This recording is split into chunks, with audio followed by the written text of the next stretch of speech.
Ден 17, но ганджа. Хора, днес като цяло е доста хубав ден. Чувствам се много добре. Спах добре.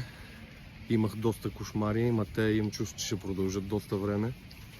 Не ме боли главата, имам си апетит. Не съм изнервен. Случват ми се неща, които по принцип биха ме изнервили много. Ма сега въобще не им обръщам внимание. Над нещата съм и общо взето нямам бутане. По-мотивиран съм от всякога.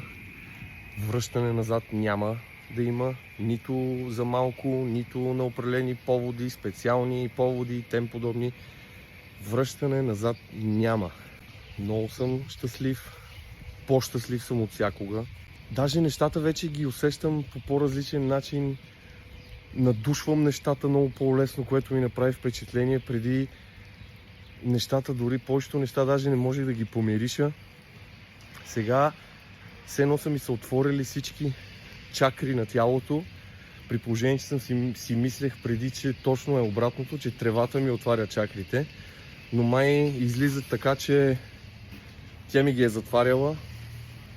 Чувствам се, пак повтарям, много добре. Искам да знаете, че колкото и да ви е трудно първите дни, си заслужава адски.